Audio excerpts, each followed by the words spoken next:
Hebreos capítulo 12, versículo 24, dice: a Jesús el mediador del nuevo pacto y a la sangre rociada que habla mejor que la de Abel. Leemos nuevamente: a Jesús el mediador del nuevo pacto y a la sangre rociada que habla mejor que la de Abel. Te damos gracias, Señor, por tu palabra.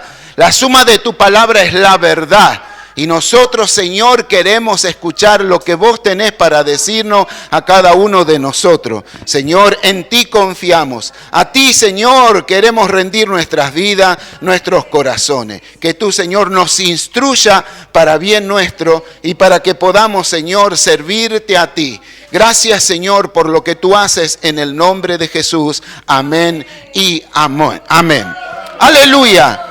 Aquí la palabra del Señor nos está hablando acerca del mediador, ¿sí? Un mediador, alguien que está, cuando hay conflictos se necesitan mediadores, alguien que conozca del tema, pero que también sea igual uno al otro, ¿no es cierto? En este caso, por ahí, entre conflicto entre naciones, se necesita que haya un organismo que pueda mediar entre las naciones para poder entonces sí resolver algún conflicto. Un mediador, alguien que está en el medio justamente. Y este mediador también es algo que une, no que desune, sino que va a unir. Imagínese un mediador que le diga a mira, te sacó la lengua. Mira, te tiró el pelo, ¿no? Así, nada que ver, no es un mediador, sino que va a tratar de conciliar ambas partes.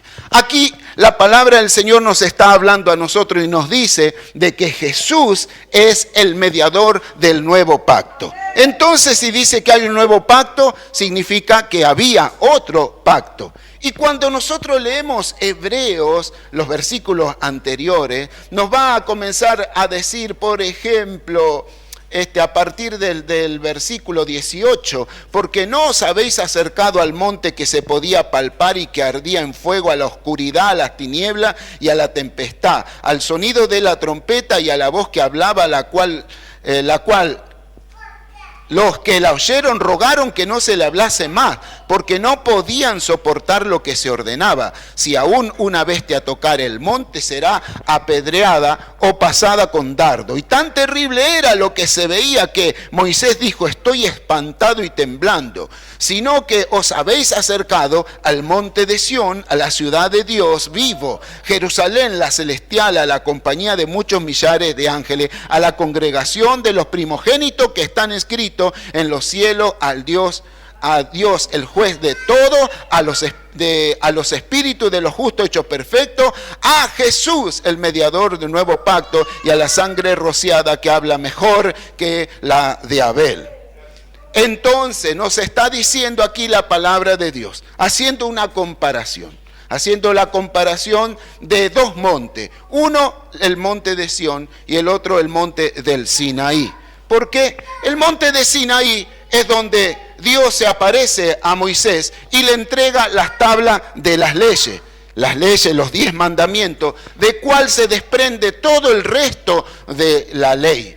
Dice la Biblia aquí de que era tan terrible ese lugar que aún Moisés decía que estaba temblando porque Dios se manifestó ahí. Es que la santidad de Dios es tan tremenda que ningún ser humano la puede resistir. Por eso es que también en una ocasión le dijo: muéstrame tu rostro, dice Moisés. Y le dijo: no va a haber hombre que pueda verme a mí y que viva. ¿Sí? No hay hombre que pueda verme a mí y que viva, dijo Dios. ¿Por qué? A causa de su santidad, la santidad de Dios, el hombre no está en condiciones naturales de poder ver a Dios. ¿Sí? Todos sabemos de que nosotros tenemos una naturaleza caída, le decimos nosotros, porque venimos arrastrando lo que llamamos el pecado original, la desobediencia que tuvo Adán y Eva allí en el jardín en un principio. Y eso es lo que hizo corromper. Pero anteriormente a eso, el hombre y la mujer sí se podían presentar delante de Dios. Es más, podían hablar cara a cara con Dios. Pero luego de la desobediencia, entonces la desobediencia trajo una maldición, y el pecado que trajo a la humanidad hizo de que esa santidad se corrompiera, y ahora ya no se puede acercar el hombre a Dios de maneras naturales. Así que era tanta la santidad de Dios que aún ni siquiera la naturaleza era como que la puede contener. Dice la palabra del Señor que los cielos de los cielos no pueden contener a Dios. Imposible encerrar a Dios. Imposible encerrar a Dios. Y es por eso de que Dios, en su misericordia, hizo el plan de salvación para nosotros, porque el interés y el deseo de Dios es de estar con aquellos que ama.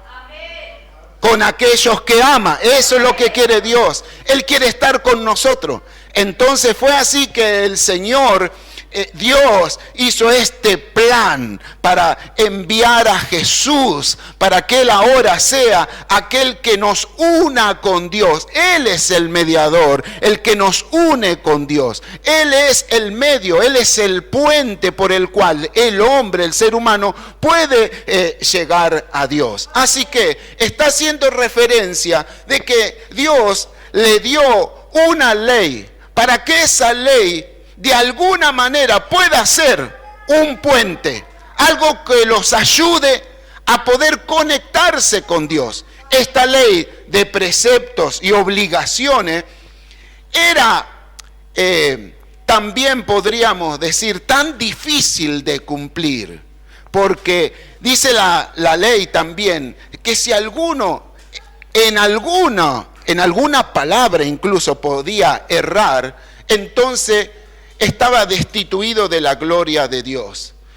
Así que la ley imposible de cumplir. Entre otras cosas, los 10 mandamientos comienzan a decir, entre otras cosas, no robarás. Yo le voy a preguntar a ustedes, ¿quién de ustedes, que levante la mano aquel que no robó alguna vez? Y usted va a decir, no asalté un banco. Pero algo, ¿cuántas veces por ahí te quedaste con algo que no era tuyo? ¿No? No hay que mentir. ¿Quién? A ver, alguno que nunca haya mentido.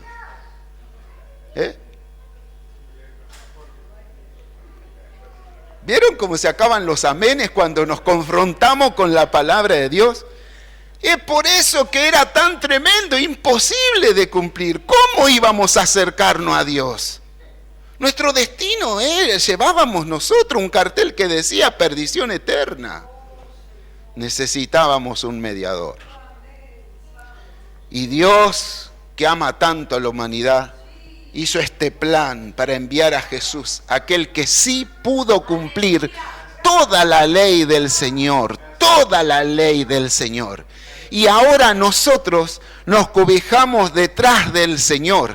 Y es por eso que a través ya no de ese pacto que hizo en el inicio, sino el pacto en la sangre de Jesucristo, que nosotros podemos ser cubiertos con esa sangre. Y dice la palabra del Señor, porque antiguamente ya se le había dado el requisito de que no sin sangre el hombre podía llegar a tener perdón de Dios. Pero dice la Biblia también, incluso aquí en Hebreo, que la sangre que podían derramar en los sacrificios, eso no era suficiente.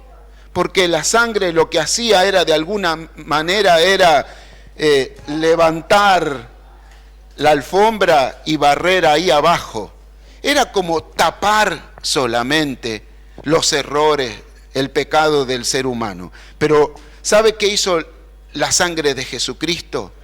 La sangre de Jesucristo no es que tapó, sino dice la Biblia que la sangre de Jesucristo limpió, borró nuestros pecados. Por eso la palabra del Señor dice de que la sangre de Jesucristo, el Hijo de Dios, nos limpia de todo pecado. Así que todos nuestros pecados fueron cargados por Cristo en la cruz del Calvario. Y es por eso que nosotros ahora sí nos podemos acercar a Dios. Antes imposible acercarse. Pero a partir de ahora, de que Cristo murió en la cruz del Calvario, entonces sí todos tenemos libertad para acercarnos con confianza, dice su palabra, ante el trono de la gracia. Así que podemos acercarnos con confianza, con confianza. ¿Sabe qué? Usted dirá, bueno, ahora que a partir de que he conocido a Cristo, entonces ya de ahora en más, qué bueno, ya no voy a pecar más, ¿no? Uno diría así, bueno, ya que vine a Cristo, no voy a pecar más. Y entonces me acuerdo cuando yo era chico, esto que circulaba entre los adolescentes de la iglesia, ¿no? Tenés que bautizarte. No sé si alguno lo habrá vivido, pero esto era lo que circulaba, ese pensamiento. Tenés que bautizarte. Pero mirá que después de bautizarte no podés pecar más, ¿eh? Así que antes de bautizarte, pecá todo lo que quieras. Porque después ya no va a pecar más. Uno pensaba así, ¿no? Bueno, ahora me bautizo. Y yo pensé así, bueno, no, voy a pecar. Entonces, a ver, ¿qué pecado bien grosso voy a hacer, no? Capaz que era que escaparme de casa sin decirle a mi mamá dónde fui. Cosa de esa, ¿qué íbamos a andar haciendo? Bueno, la cuestión es que muchos decían, no, sí, yo voy a pecar el último pecado y después me bautizo.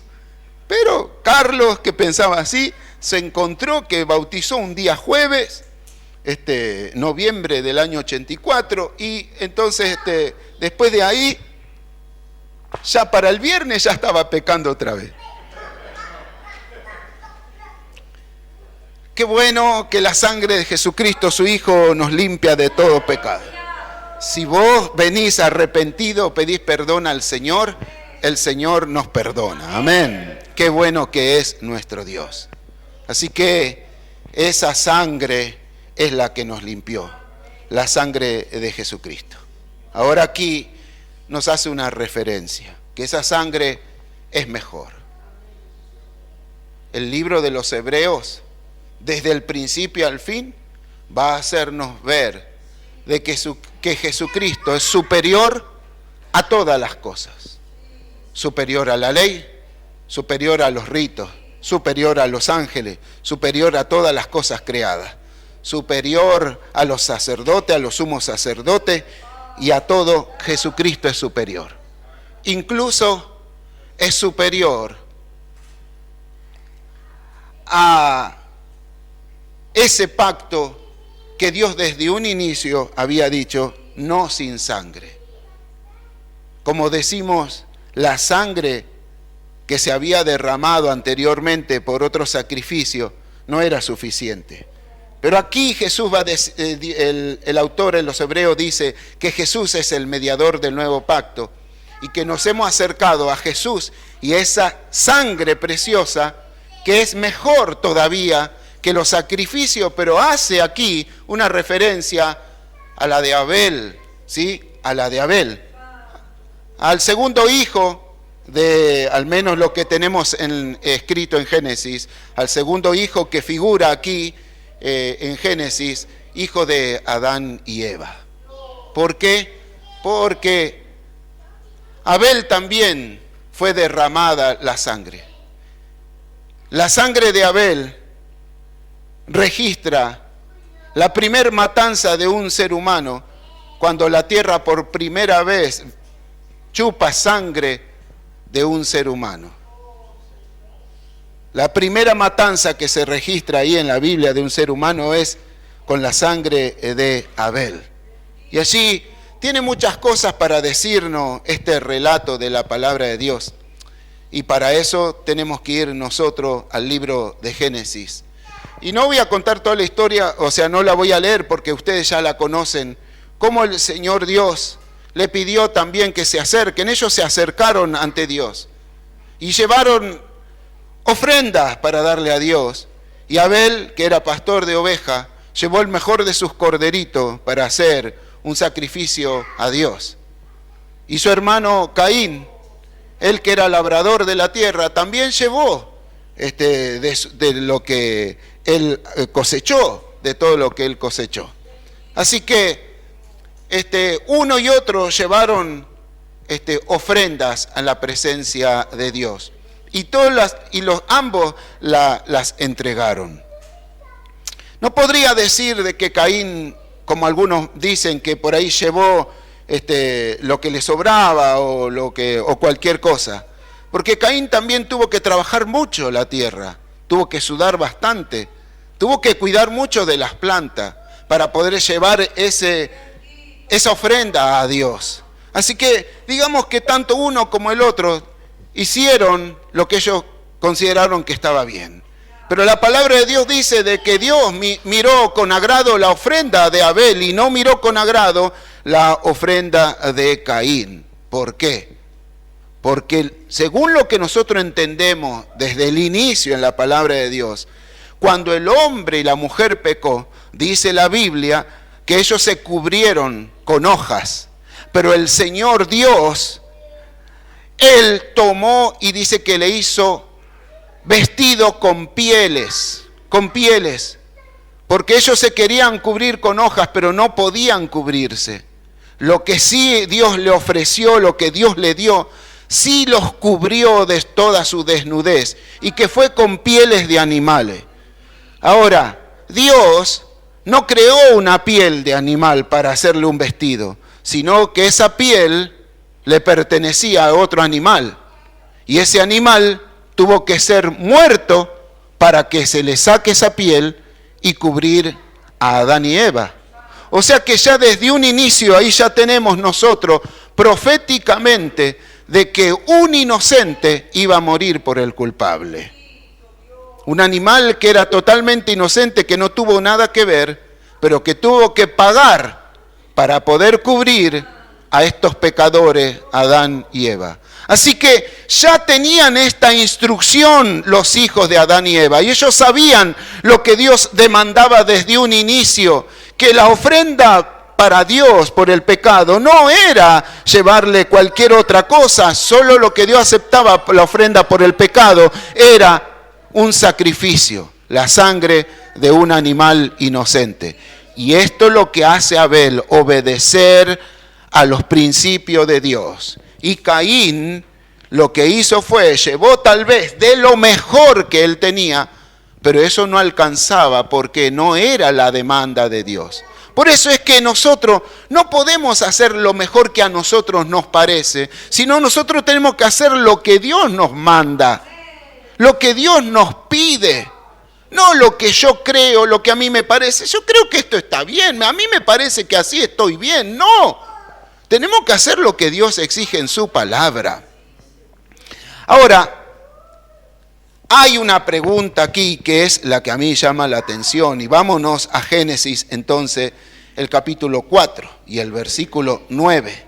Que en esto quiero que reflexionemos, quiero hacerlo rápidamente. Génesis capítulo 4, versículo 9. Entonces Caín se ensañó porque se molestó, porque Dios miró con agrado la ofrenda de su hermano y no la de él. Y lo invitó a andar por el campo, y mientras iban caminando, hundió un puñal en el cuerpo de su hermano. Y allí lo dejó solo, abandonado. Y entonces Dios sale al encuentro de Caín y le dice esta pregunta. Y Jehová dijo a Caín, ¿qué le dijo? ¿Dónde está Abel tu hermano? ¿Dónde está tu hermano Abel?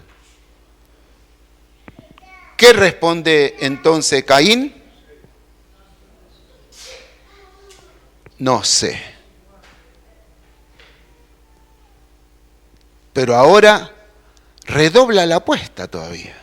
Primero miente, le dice no sé. Y ahora le dice algo, una pregunta a Dios. Le pregunta él a Dios ahora. Dios pregunta dónde está Abel tu hermano y él responde con una negativa e incluso con otra pregunta. ¿Y qué le dice? ¿Soy yo acaso guarda de mi hermano? ¿Y yo ahora qué? Soy el niñero, la niñera de este. Que se cuide solo. Lo único que falta. Que yo ande vigilando, que lo ande cuidando. ¿Acaso yo debería cuidar a mi hermano? Le pregunta Caín a Dios.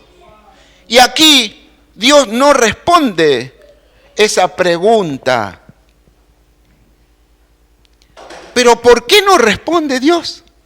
Porque hasta nosotros mismos nos damos cuenta de la pregunta que él le hace, ¿cuál sería la respuesta cuando él le dice, ¿soy yo acaso guarda de mi hermano? ¿Qué diría Dios con una sola palabra? ¿Qué?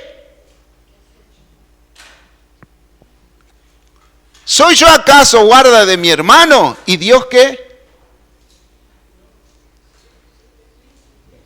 ¿Y vos qué te pensás? Sí, tenías que cuidarlo. ¿Soy yo acaso guarda de mi hermano? Sí, sí, sí, eso es lo que tenés que hacer. Cuidar a tu hermano.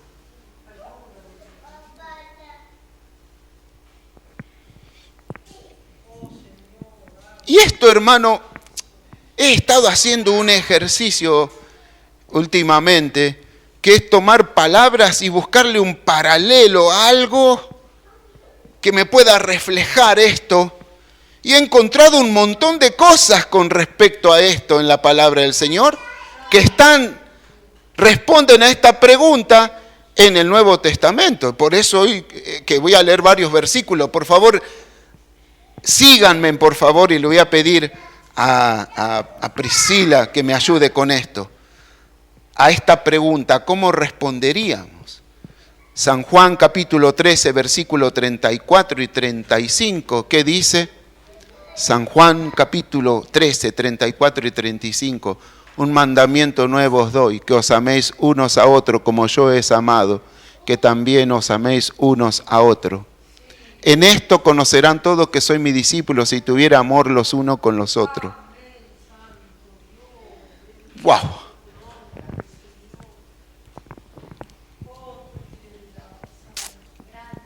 Les doy un mandamiento, que se amen uno a otro. Se tienen no solo que cuidar, sino se tienen que amar.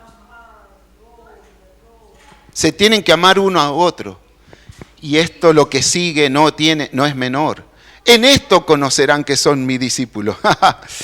Mira, si te pones un traje, corbata, y llevas una Thompson, una Biblia Thompson bien grande debajo del coso, ahí se van a dar cuenta que con eso van a identificar que vos sos un evangélico, un hijo de Dios. No. Las mujeres, por favor, falda bien larga, nadie se corte el pelo, ni se depile, ni se tiñan. Bien tapada hasta acá, la camisa hasta acá. En eso van a conocer que son creyentes. ¿Eso es lo que dijo el Señor? No. Hay algo que caracterizaba a la iglesia primitiva, que no era la vestimenta. Era que aún en el circo romano, cuando los apedreaban, los tiraban a las bestias, dicen que muchos de ellos, cuentan los historiadores, que morían abrazados. Y se gritaban palabras de aliento, de ánimo, palabras de amor uno al otro, mientras venían las bestias a comerlos, a despedazarlos, y muchos morían abrazados. Hay un cantante que dice, lo dice muy bien, Marcos Vidal, dice que cuando los miraban ahí en el circo romano, todos decían, miren cómo se aman. Y eso era y lo que debe ser para nosotros el distintivo como hijos de Dios, que nos amemos unos a otros. Eso es lo que tiene que ver la gente hoy, que nos amamos unos a otros. Porque dicho sea de paso, escuche la radio, vea la televisión y entérese por ahí, nada más en el barrio, cómo se sacan el cuero uno a otro y cómo tienden trampa uno al otro y cómo la gente no se ama, se odia. Pero cuanto mayor es el pecado, dice la Biblia, más abunda la gracia de Dios. Así que cuanto más ira, cuanto más pelea, cuanto más disensión, cuanto más odio haya en el mundo, nosotros como iglesia debemos demostrar quiénes somos, que somos hijos de Dios. Y lo que nos va a distinguir es que entre nosotros nos amamos, que entre nosotros nos cuidamos, que entre nosotros oramos el uno por el otro, que nosotros obedecemos la palabra del Señor. Eso es lo que nos va a distinguir. El mundo quiere ver eso y va a decir, yo quiero ir donde va esa gente. San Juan capítulo 15, versículo 12, nos dice también, San Juan capítulo 15, versículo 12, la palabra del Señor. Este es mi mandamiento, que os améis unos a otros, como yo os he amado. ¿Cómo? Como Cristo nos amó. ¿Cómo amó Cristo? Hasta la muerte. ¿Estás dispuesto, Gustavo, a morir por mí? Pero acá dice que como Cristo.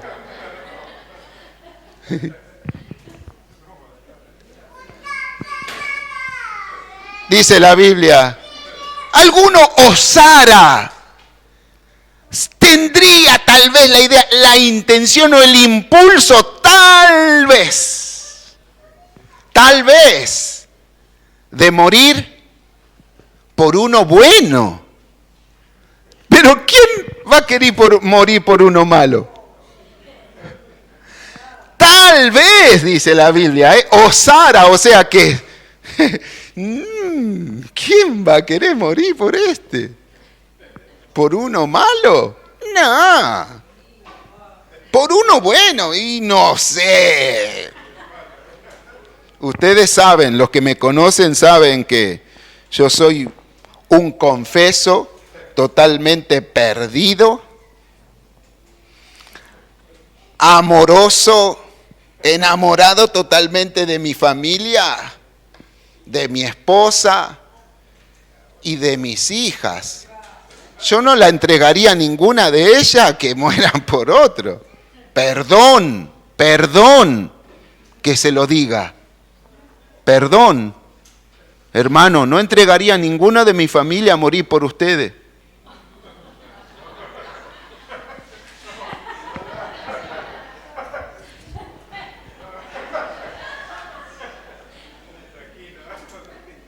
Quédense tranquilos. Yo sé que ustedes tampoco. Pero dice el Señor que tenemos que amarnos. Perdone que me voy a ir un poco por las ramas. Yo le preguntaría a los esposos, ¿están amando como Cristo a sus esposas? ¿Son capaces de entregarse por ellas?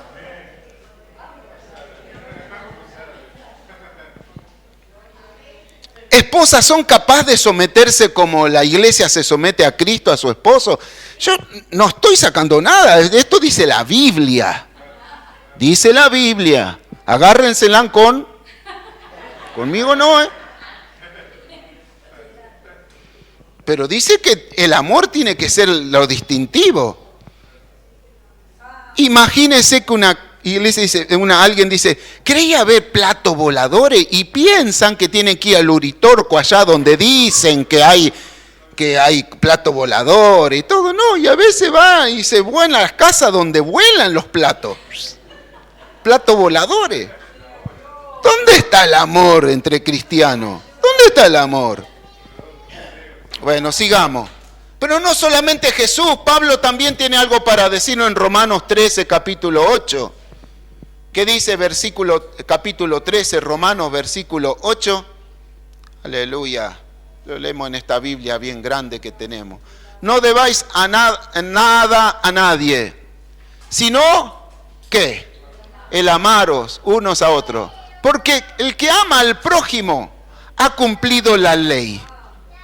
¿Se da cuenta que cuando nosotros amamos, estamos cumpliendo toda la ley, que era imposible cumplirla?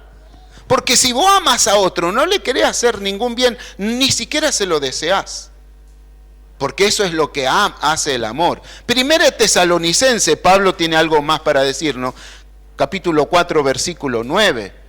Primera Tesalonicense, capítulo 4, versículo 9. Pero acerca del amor fraternal, ahora está hablando no del amor entre tal vez entre parejas, sino está hablando del amor fraterno, el amor entre hermanos.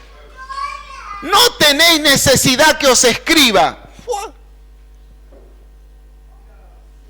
Yo no sé por qué Pablo dice esto, y es como decir, mira, yo no te digo nada, pero, ¿no?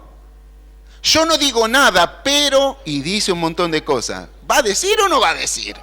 Algo así hace Pablo. Es como diciendo, yo la verdad que a ustedes no le tendría que decir nada, porque ustedes seguramente que se aman tanto, pero por las dudas. Porque vosotros mismos habéis aprendido de Dios que os améis unos a otros.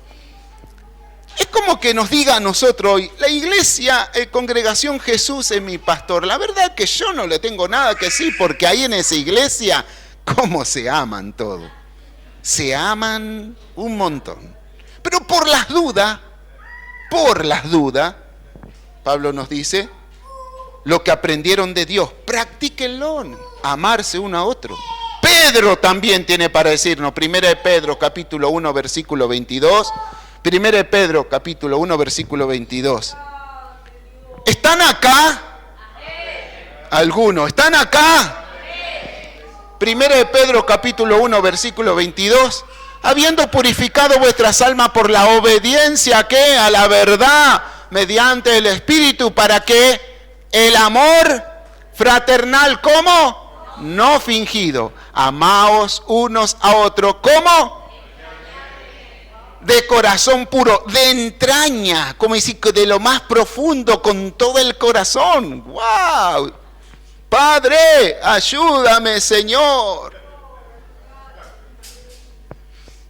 Juan, ahora en la epístola, 1 de Juan, capítulo 3, versículo 11, también dice la palabra del Señor. 1 de Juan, capítulo 3, versículo 11. Porque este es el mensaje que habéis oído desde el principio, que nos amemos unos a otros. Este es el mensaje desde el principio. No ha cambiado el mensaje del principio. Ama a tu prójimo como a ti mismo. Dijo alguien, Señor, ¿cuál es el primer mandamiento? El primero es que tienes que amar a Dios sobre todas las cosas. Pero el segundo es prácticamente igual. Ama a tu prójimo como ¿quién? Como a vos mismo. Así que, ¿cómo respondemos entonces a Caín a esa pregunta? ¿Acaso yo soy el guarda de mi hermano? Estaría bueno hacerle leer todos estos versículos, ¿no? Pero como ahora Caín no está y estamos nosotros, esta palabra primeramente es para mí. ¿Cómo debemos amarnos entonces? Romanos capítulo 15, versículo 7, dice así la palabra del Señor, Romanos 15, versículo 7. ¿Cómo podemos hacer para practicar este amor que el Señor nos pide a nosotros? Por tanto, recibíos. Tenemos que ser hospitalarios, hermanos, los unos a los otros, como también Cristo nos recibió para gloria de Dios. Recíbanse. Uy, mira, ahí viene Carlito, crucémonos de vereda. No, deja, va a querer venir a casa, se va a comer todo. Romanos capítulo 14, versículo 19, que nos dice 14, 19. Así que sigamos lo que contribuye a la paz y a la mutua edificación. Debemos contribuir ¿a qué? A la paz. ¿Y a qué? Mutua edificación. ¿Vos sabés que entre nosotros nos debemos edificar? Y si vos no haces algo a lo cual fuiste llamado, y si vos no estás haciendo las capacidades, poniendo en práctica las capacidades que Dios te dio para cumplir algo, y más que nada en la congregación, vos no estás contribuyendo, no estás edificando la iglesia. Y el Señor nos llamó a que nosotros edifiquemos la iglesia. Debemos edificarnos. No dejes de hacer aquello que estás capacitado. No dejes de hacer aquello que tenés para hacer. Porque eso se trata, que vos vas a edificar. ¿Qué voy a hacer esto? ¿Para qué lo voy a dejar hacer? Hace rato, pero mire, rato, Y yo voy a dejar ya de tocar la guitarra, ya está. Y Dios me tiene ahí todavía. Pero de esta manera edifico o trato de edificar. Y así, hermano, lo que vos tenés para Dios, no dejes de hacerlo. Llévalo a la práctica. Multiplicalo. Edifica la iglesia de Cristo. Bendecí a otro con lo que vos podés hacer. Es una bendición. Lo que demás te ven va a ser una bendición. Vos pensás que no, que esto es cualquier cosa. No es cualquier cosa. Estás bendiciendo a otro. No dejes de bendecir. No dejes de bendecir a otro. Gálatas capítulo 5, versículo 13. Gálatas capítulo 5, versículo 13. Dice así la palabra del Señor. Y es algo parecido a lo que venimos diciendo. 5:13, Gálatas 5:13 nos dice así la palabra del Señor.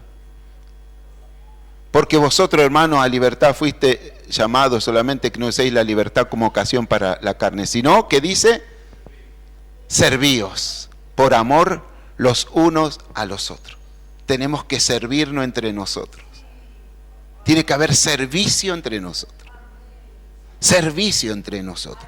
Efesios 4:32. Efesios 4:32. Escuela bíblica aparece hoy, ¿no? Efesios capítulo 4:32. Antes sed benigno. ¿Benigno qué es? Bueno. Benigno unos con otros. Tiene que ser bueno uno con otro. Misericordioso también. Misericordia. Ay. La verdad que Dani no se lo merece, pero igual se lo voy a otorgar. Es algo que a veces ni merecemos, pero nosotros debemos ser misericordiosos. Y algo más que dice aquí, perdonándonos. Perdónenme, hermano. Yo sé que no soy fácil de amar, pero aguántenme que todavía Dios no terminó conmigo, Está trabajando. Perdonaos unos a otros. ¿Cómo Dios os perdonó a vosotros? Ah, no. Pará, Señor, pero vos no sabés lo que me hizo este. No lo puedo perdonar, no. Y acá dice, como Dios nos perdonó. Wow, tenemos mucho para esto, pero lo voy a dejar con esto. Perdónense unos a otros. 5:21, Efesios 5:21. Fíjese lo que dice acá.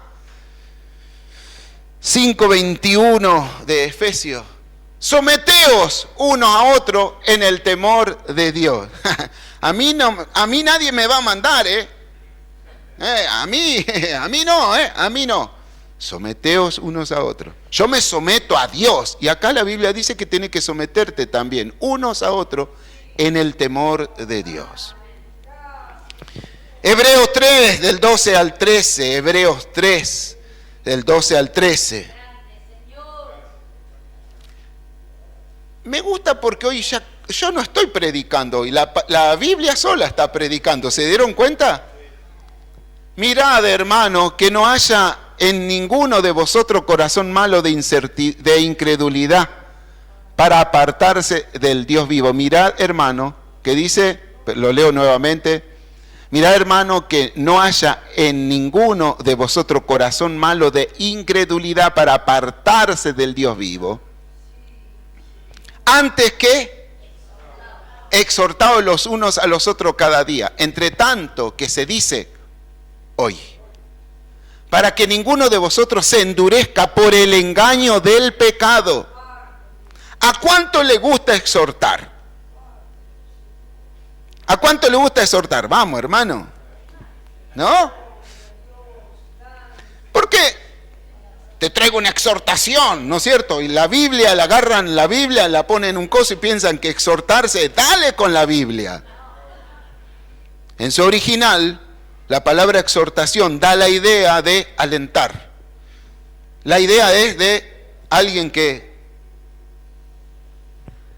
da palmaditas en la espalda. Eso es exhortación, dar palmaditas en la espalda. ¿Qué significa eso de dar palmaditas? Vamos, seguí, dale, levántate. El Señor está con vos. Vos podés seguir, vamos. Vamos, vení conmigo, yo te ayudo.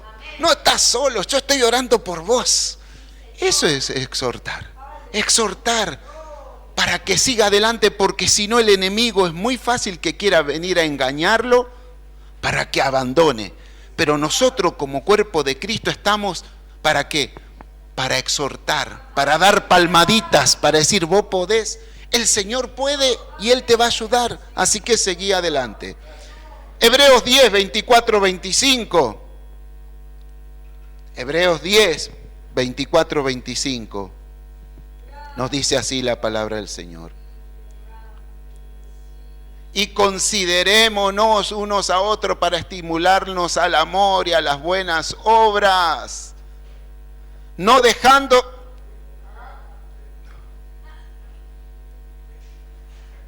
¡Pit! Ponemos ahí como al... ¡Pit! Ahora sí, sino exhortándonos. Y tanto más cuando veis que aquel día se acerca. El versículo 24 que dice, considerémonos uno a otro, estimulémonos al amor.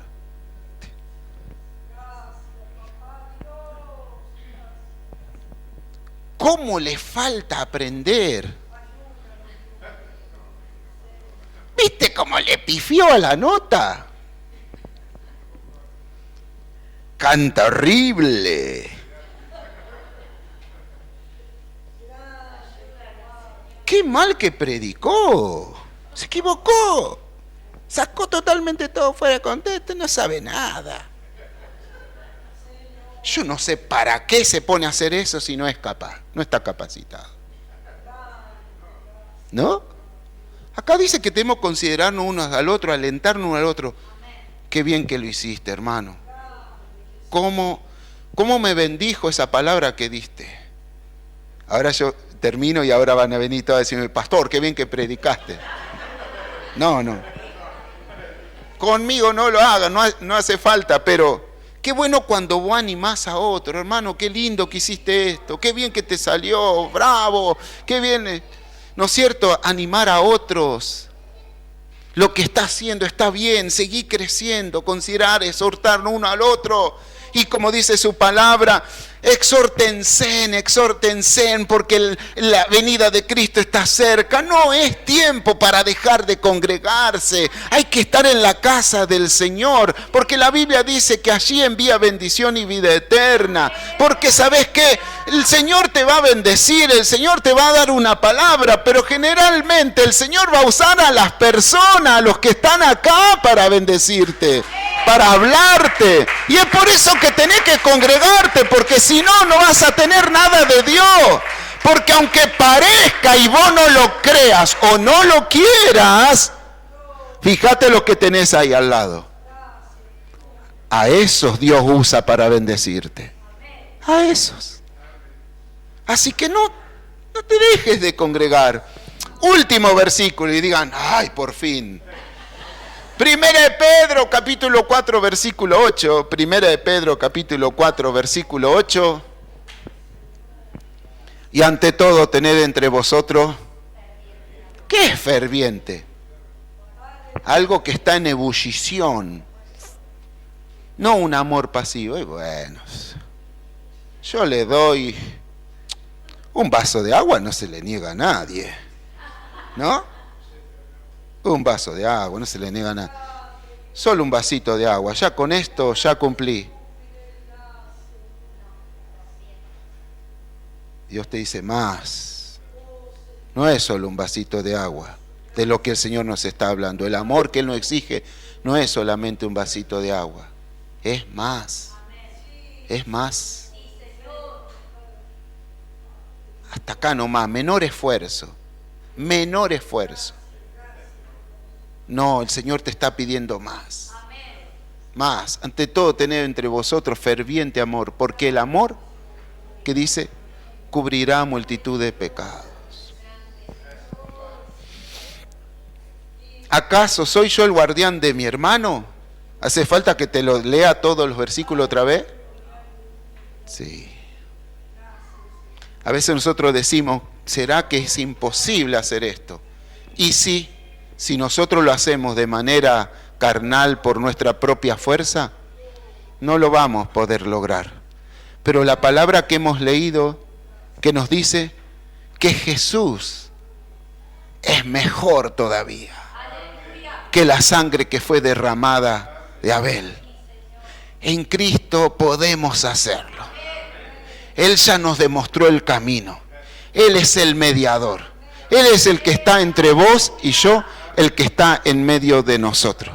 ¿Y sabés qué? Porque Cristo está en nuestros corazones, porque Cristo está mediando entre nosotros, es que esto de amarnos, de poder servirnos, someternos, considerarnos, alentarnos, es posible. Se puede hacer porque Cristo es el que nos va a ayudar.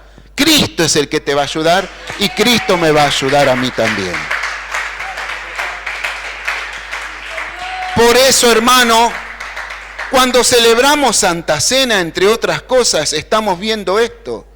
Lo que Cristo hizo por nosotros, que nos amó tanto, que se entregó por nosotros. Y a eso es lo que nos quiere llevar en este acto hoy de participar de la Santa Cena. Así como Cristo me amó, se entregó, yo también tengo que amar a mi hermano. Aquel que me pertenece, que está conmigo, a mi hermano de batalla, a mi compañero de lucha, aquel que está sufriendo igual que yo muchas veces, que tiene pruebas, tiene dificultades, pero que aún sigue adelante. Así que, hermano, exhortémonos, amémonos, sigamos adelante y considerémonos cada uno de nosotros, primero considerando al Señor, que Él se entregó en la cruz para que nosotros hoy podamos tener todos los beneficios de esta bendición.